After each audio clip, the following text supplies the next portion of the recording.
कोण काय एक भाग हा तिथून एक पार्वतीबाई जे घर असलेलं पोन्ने घर ते आज सकाळी 7:30 त्याची भिंत कॉलॅप्स झाली आणि तशीच कॉलॅप्स करून म्हाका शंभू पालेकर जो शेजारी हा त्यांनी सकाळी फोन केलो अशें झाला म्हणून हांवें रोखडोच मागीर फायर ब्रिगेड घालून फोन मारून तांकां आपयले. तेंच्यांनी जे आतां येवन तेंच्यांनी जे पांय वाट जी आसा ती थंयसर माती आनी शें पडलें ती तेंच्यांनी क्लियर केल्या आनी ते आतां गेल्या.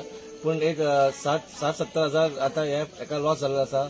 हांव मागता सगळे आमचे जे मेन मामलेदार बीन आहा म्युन्सिपालिटीन तेंचे येवन हांगा दखल दिवन ते कितके तेंचे हें जाला आनी तांकां आमी कशीन तरी मदत करची अशी मागणी आसा.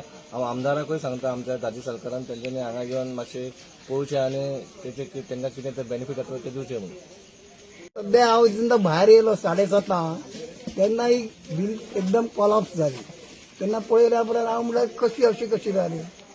मागीर सगळे आयले पळयले. केन्ना कितें आनी कोणाक कितें जालां ना कोणाक अशें काय ना. जस्ट हांव पळयलें तेच्या भावाक विचारलें जाल्यार तेतून तेन्ना कोणच नाशिल्लो. सकाळी मागीर आमी भायर रोखडे भायर सरले. हांगा पळयलें भिंत कोसळ्ळी आहा आनी वयले नळे छप्पर सगळे पडलेले आनी आसतले 50 लॉस जाला आसतले 50,000. आनी मागीर ते कितें पडलेले ते मातशें आमी क्लियर केले. जिवाक बी कोणाक कितें जालां काय ना कोणाक कांय जावना सगळें